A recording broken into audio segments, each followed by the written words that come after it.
Hello, everyone. Welcome to the fifth edition of the Green Game Jam. I hope you can all hear me. If maybe someone can just shout yes again in the chat, that would be really helpful, just to make sure. Yeah, we can hear you. Or that. That works too. I like the shouts in the chat, you know. But yeah, super nice to be here. Thanks to everyone joining both in person in the local hubs and here online. We have some admin to get through, some inspiration hopefully to get through, but it should be a fun afternoon or evening depending on where you are. And so I think we'll just we'll get started now. So first off, welcome to everybody. My name is Deborah. I am the founder of Games for Good. I work with studios on using games for social impact, and I've also been working with Playing for the Planet on the Jam since inception in 2020.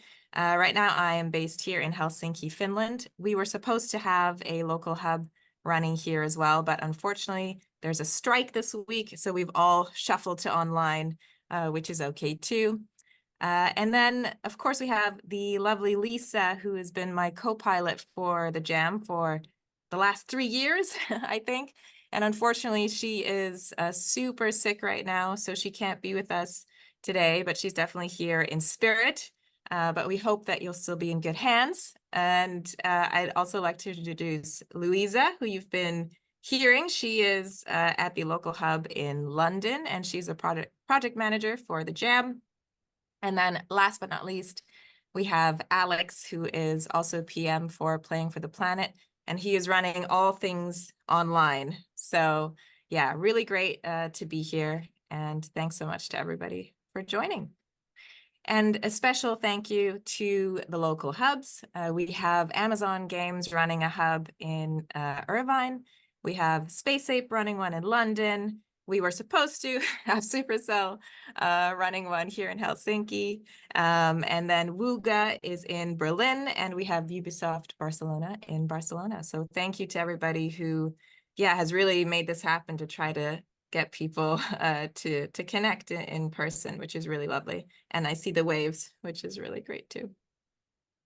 Okay, so this year's participants, we have 78 games, I believe, to date. There's still a few trickling in, which is just amazing because we started with 11 games back in 2020 and now we're at 78 games. So it's just really exciting to see how this initiative has grown over the years and how many of you are dedicating, your time and energy towards this just to do something bigger collectively all together. It's just, yeah, super, super inspiring to see. So today, what we're going to run through, a little bit of a refresher of the theme and goal for this year's Jam. Then we'll talk some practicalities around the timeline, as well as deadlines, what you need to have, where, when. Just a little quick bit on research because we want to more and more validate all the work that everyone is doing. And then we're really excited to have Krista Meyer, who is from the UCL Climate Action Unit. He's going to give our keynote and then also lead us into a breakout activity. So without further ado, the theme and goal. So small actions, big impact. That is the catchphrase, the title for this year's Jam. So we say small actions. There are really three key principles that we would like everyone to embody and still walk away with. The first one, of course, is around games and community.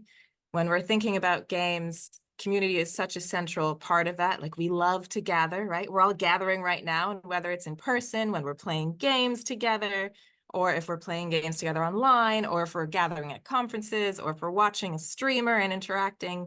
Like we love to get together, and that's such a strength that we want to leverage this year, both within the industry and then also within the player community. And the second one is that games teach us to learn by doing. So we get this great gift that we can try stuff out, and if we fail, we can try again. And that's a good thing in games. And we want to apply that same kind of mindset to this battle of climate change that we have ahead of us. And then the last one is around that more and more research is telling us that action is actually the place to start. Because conventional wisdom, we might think that beliefs drive our actions. So if we get more people to care about climate change, then we'll act upon it. But in reality, actions drive beliefs. And so our keynote speaker, who you'll get to meet a little bit later, he's going to share more on exactly this piece. And he says, we need to collectively tell stories of doing to inspire more people to get started on combating climate change. And also when we're talking about small actions, what we really mean is doable actions, because small is relative. What's a big action for me could be a small one for you. But what's really important is this idea of it being doable, so that we can have progress, right? We start somewhere and then we can do more. And together, we would like to have a big impact. So this year, we're aiming to get 1 million players participating in actions that benefit the planet. And it's really important that you record how many people actually took part in your activation, because speaking of storytelling, like, we really want to make sure that we're telling this story of our collective impact properly.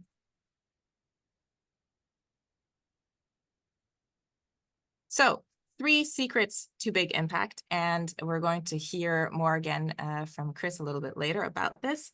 But these are different ways that you can think about encouraging people to take action or to pick up a new habit, right? So the first one is that people learn by doing, which we've talked about already, this idea that that doing or taking an action is actually what helps you learn, not the other way around. Then the second piece of it is about one action leading to more action. So progression, right? Sometimes it's really hard to get started, but once you start, you gain momentum. And then the third one is people do more together. And that's this idea of community again, right? So when you see someone else doing something, it makes it easier for you to do that thing also, to take an action. And when you do things together, it's actually easier to sustain the action for longer. So for example, doing a workout. I did a workout on Tuesday and my legs are killing me, but I'm going to go back next Tuesday because there are so many awesome people there that I get to do it with. So even when something is maybe difficult, if there are other people doing it with you, it seems a lot easier.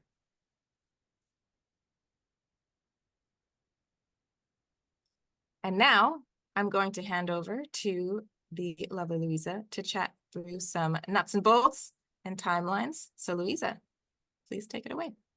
Great, thank you so much. I have to keep the mic very close to my mouth. I hope everybody can hear me across Europe and the world. So this here is a quick overview of the timeline that we're going to be looking at.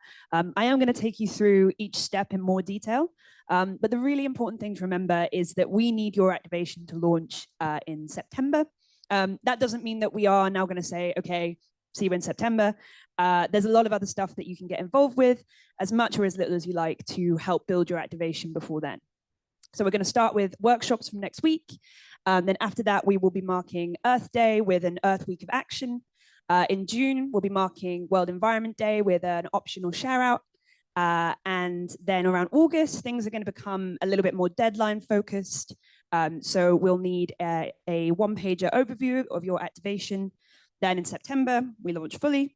And then by October, we need your submission for the Green Games Awards, which will be happening either in October or November. We haven't nailed that down yet, but we will send the details of that out very soon. So talking about the workshops, yeah. If you are looking at the theme and the goal and thinking, how am I going to do that? This is why we have the workshops. So the idea is that we have 4 concept sessions to introduce you to the themes that we're focusing on this year, which is food, waste, and restoration, and the kinds of sustainable actions that we're talking about within those themes. And then we're also going to have 4 design workshops, which will help you get into the nitty-gritty of how to actually use games to mobilize people in the real world. And these are going to take place starting from next week. They'll run up to GDC, when we'll take a break, and then they'll start again in the 4 weeks after GDC. And you can register to attend those on Eventbrite, same way as you got here. So just to give you a quick flavor of what we're going to look at,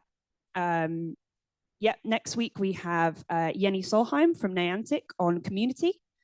She'll be talking about the amazing work that Pokemon Go have been doing with their community events. Then the week after, we have Carlos Henriquez. If you just skip to the slide. He's from Nolla Helsinki. He's going to be talking about waste because he runs a zero waste restaurant that is recognized as one of the most sustainable venues in the world. And then after that, we have Crystal Diaz. She's going to be talking about food. She runs Puerto Rico's first culinary farm lodge, and she will be encouraging you to think about local food production and how it links to food security. Then we take a little break for GDC.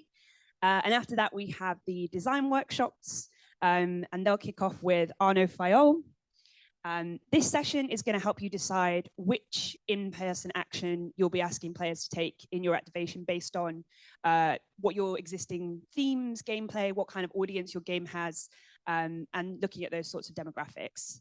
Then after that, Clayton Whittle is going to show you how to use tested climate psychology and environmental education to make individuals and communities feel empowered to actually take action.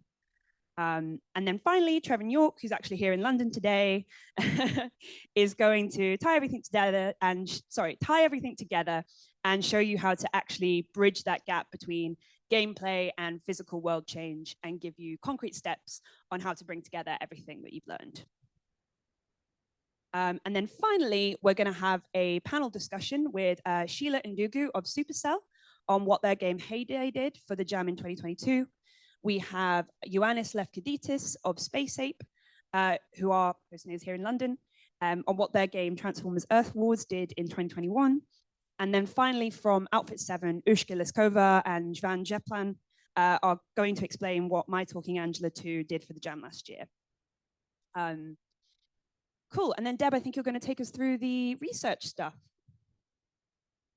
Yes, I'll just talk really briefly around this subject. But so back in 2022, we did a piece of research on player attitudes towards the environment, climate change, and green content in games. And we surveyed more than 380,000 players via 10 games. And we're really looking to build on that research this year. So it's to help validate the work that all of you are doing, and then hopefully inspire, even more studios to start. And this year we'll be focusing specifically on to what extent in-game activations can lead to actions in the real world.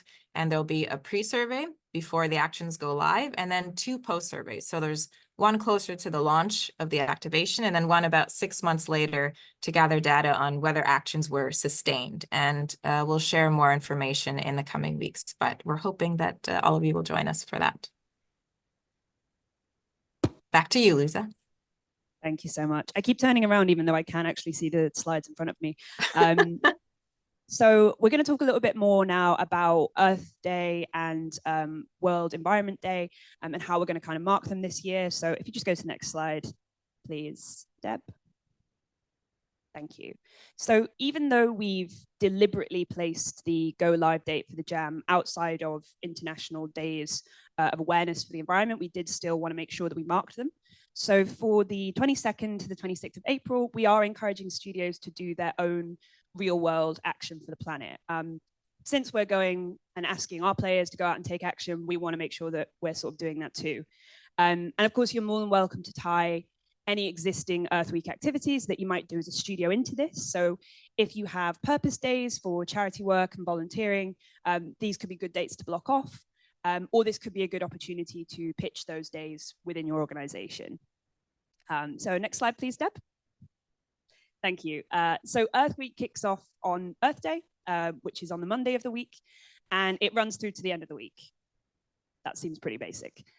We're really keen to help facilitate these activities for different studios. We already have a few arranged, which we're going to take you through. So if you do want to get involved with an existing event, we'll be putting out a spreadsheet for events that are going to be happening in different locations. And once that's up and running, you can either add something you want to do in, or you can find out more about them there. So Lisa is unfortunately sick today, but she was very excited to tell you about some of the stuff we have going on, namely a day of sustainable farming that she has planned just outside Berlin, where you're going to learn about preparing plant beds in a regenerative way, how to seed vegetables, how to plant seedlings, and you'll also get to take a seedling home at the end of the day. which would be nice. And Deb, did you want to talk about what Supercell are going to be doing? Sure. So we will also be having a sustainability week between the 22nd to 26th. So first off, we'll be running a survey of our employees here at Supercell to find out what some of their favorite sustainable dishes are. Because the following week, the menu is actually going to be done by a guest chef, Carlos Henriquez, who you will have heard about in the workshops that Louisa mentioned earlier. So we're really excited to have him plan the menu for our restaurant for the week. We're also planning a field trip, a little bit similar to what Lisa is doing. We actually get a lot of our produce from a farm nearby to where we are here in Helsinki, in Sipu. And so the person who runs that farm is going to take a few people out there and show them, what sustainable farming is all about. And then we're also going to do something on site here at the office in our garden for those who maybe can't take the trip. We're also running a waste reduction challenge. We do keep track of all of our waste here at Supercell. And we'll also share some tips for other studios if they want to get started, if maybe they haven't gone on that journey before. And we actually already ran a clothing swap a few weeks ago here in the office to reduce this idea of fast fashion, for example, which is another big source of waste. Back to you. The next one is the second International Day of Awareness that we're going to be marking is World Environment Day on 5th of June. And that's just going to be a time for us to come together for an optional share out and just talk about where we've got up to, check in with other studios, share any blockers and any solutions that you might have discovered.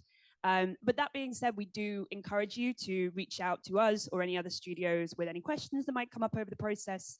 This is just another opportunity for us to come together, for us to check in on how you're doing and for you to tell us how you're doing. Next slide, please, Deb. Great, thank you.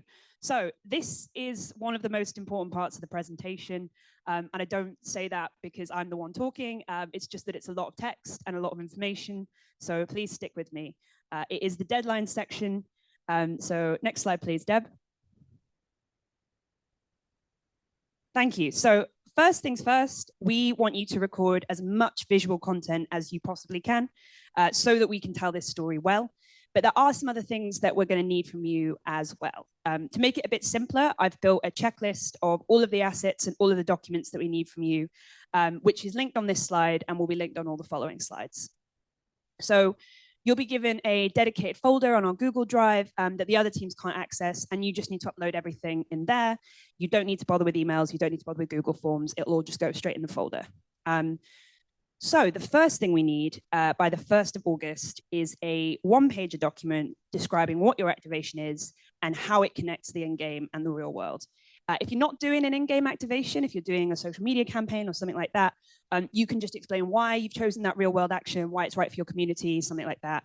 And we'll need at that time separate files of artwork of the game, some footage of its gameplay, and then we'll need key artwork for the activation too.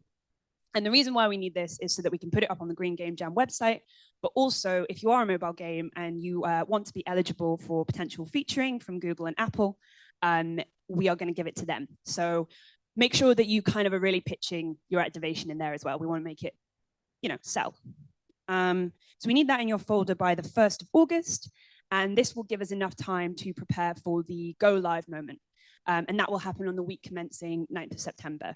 This is when we encourage you to launch your activation. Again, especially if you're a mobile studio, if you want to be eligible for potential featuring.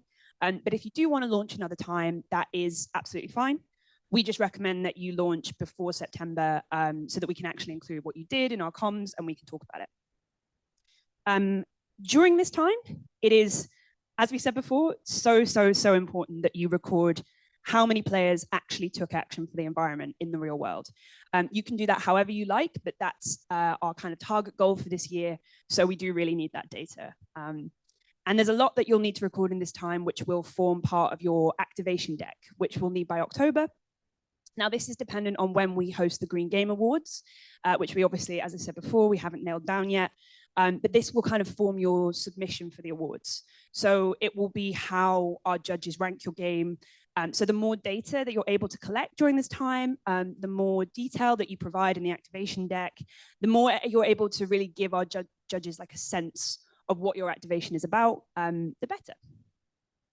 So everything that you need to include is in the participant checklist, as I mentioned, and we've also built a template activation deck with more detail about all the stuff you need, and you'll be able to access that on this slide too. So everything is there for you. It's all written out. Just need to go back and look. So this is very quickly just an overview of the beats of how we're going to be communicating about the jam and the awards. So there's going to be a couple of moments where we might ask you to post on social media, but we'll always let you know ahead of time and send over some sample copy. So you can edit that however you like. And then, yeah, so just very quickly as well on the awards. If you just go to the next slide, please, Deb. Thank you. So alongside your activation deck submissions, we'll ask you to decide which categories you want to apply for the Great Game Awards. So that's not going to be another thing to write. Don't worry, it'll just be a Google form that you can tick through, and we'll let you know more about those soon. But we're going to try and get them to take place at an event that lots of studios will already be at to try and minimize travel, because obviously, you know, the planet. And then finally, these are some resources. So we have how to take the videos and photos that we need, which is on the next slide. And then how to use our logo and where to find it, which is on the slide after that. Great. This is just so that when we send out the deck, you guys can look back at it. You have everything in the same place, but we don't need to cover those right now. But finally, if you haven't already, please join us on the Slack channel for the Green Game Jam this year. This is going to be a really great way for you to easily connect with other participants. So as I say, we'll send this out and it'll have the QR code in there for you to join. But yeah, that would be really great. Thank you. And I'll pass back to you, Deb. Thank you so much. All right. So moving on, we are soon going to hear a keynote from Chris DeMeyer. He'll be with us soon. I'm not sure if he's here yet, but somebody will let us know once he arrives. But just a few things about Chris before we start, and then we can chat a little bit more about that in-game to real life scenario as well, just before he comes on. But Chris, he is a neuroscientist and director of the Climate Action Unit at UCL. He brings insights from neuroscience and psychology to how we tell stories about climate change, communicate about climate risk, and create opportunities for climate action. He trains journalists and communicators in how to tell stories of action rather than stories of concern. With Storytelling Studio Fast Familiar and Nesta, he developed the Strategy Room, an interactive story scenario game showing the positive future we can create by acting on climate change. So Chris is going to lead us into a breakout activity after his keynote. So local hubs, you're going to do this in person with your local facilitator. And then online, we're going to break out into online rooms. And Chris is going to stay with us. And just a note here, because once we go into the breakout rooms, the local hubs can actually log off. And online people, please stay on, because we'll be doing our shares back to the wider group. And then I'll also stay on for questions. So about anything that we went through today, I'll be kicking around there for the online people. And then local hubs, for any questions, please do get in touch via email, or the Slack that Louisa just shared is also a great place. And sometimes one of you might have the answer for the other. So that happens a lot. Some people have been doing this jam for the last few years. So some basics and practicalities they'll probably be able to share with you as well. So now let me just check in if Chris is here yet. I don't think so. But actually, before we get to him, there were a couple of pieces maybe we didn't talk through in that much detail yet. And that is this in-game to real world scenario and how that's supposed to work. So that is really the challenge for this year's jam, is how can we move people from in-game to real world? And that could look like, for example, a prompt in-game that then leads people to take the action in real life. And then perhaps there is a way that they can get rewarded and that you can record the action that they took once they come back into the game. So that's a nice little loop, especially for mobile, that's doable. For console PC, we realize that sometimes these timelines can be a bit tight. So if there's not something that you can think you can manage within the game, then do think about other digital spaces, right?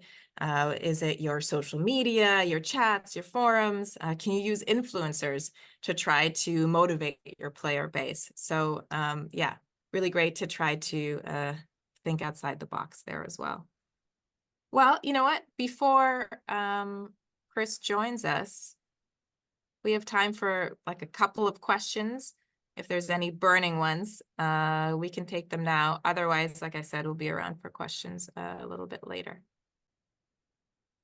Eric in the chat says, would be nice to hear ideas how to do activations for F2P mobile game players. Yes, I imagine actually a large portion of the games that are joining are free to play. So we really do encourage as well, like this is a space to kind of share ideas, to workshop stuff. The spirit of the jam is really about collaboration. So you don't need to sort of sit in your corner and be precious about your ideas. There are so many people here who are going to be brainstorming similar things. So we would love it if you could share. And when it comes to some of these ideas, this is the 5th year of the jam, so there will be 4 years of examples for you to look at as well of how people have done activations in mobile games. And Galina has her hand raised, so go ahead, Galina. Oh, it's Robbie in Galina's meeting room. Got it. Can you speak once? Can you actually hear us? Can you hear us? Yes, we can hear you. Oh, wow. Okay, we were having technical difficulties. There's Galina. Okay. Okay, cool. One thing that I wanted to share, the Google activations, one being planned in Berlin, one being planned in San Francisco, I think are going to be focused around restoration, maybe an ocean, maybe a park cleanup. I'm working with, we call ourselves the Gringlers, people that are sustainability focused within Google, volunteer-based, and they have a lot of experience putting together events. So we're finding local organizations to partner with, and we'll share more information so that if you have people that you work with that would be interested in joining, maybe in California or in Berlin, then a big fun powwow cleanup initiative of some sort. So happy to share more on that in the future. And yeah, one just general question that I had for the group was being new here, I'm curious to know how in the past we've activated creator communities to support these initiatives and spread the good word. I'd love to hear any ideas on how things have worked well in the past or ideas on how maybe things could work better in the future if anyone has anything they'd like to share. Really good question. I've got something I can share at the end, but please, other people do go first. Anyone else have examples of how they've rallied creator communities around the jam? So what we do is we go to different territories and use local mythologies to be the theme of the game jams, in which those games then go into our game. So it's a really like cultural activation to get people really excited about it, and also re-educating people about their local cultures and mythologies. So that's like one way that really got people rallied up about participating with us from like a cultural activation standpoint, which then goes into like green ideologies with like indigenous cultures and stuff. Super cool. Thank you for sharing that.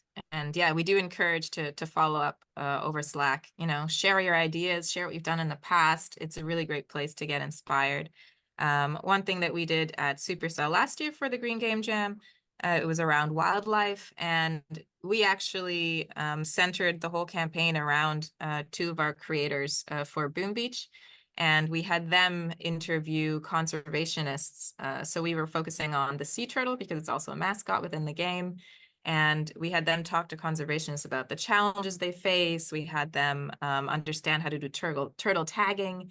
The community actually ended up naming a turtle and adopting a turtle, and we can still follow its migratory progress online, which is pretty cool. So yeah, heavily involved the creator community in that, and our players loved it.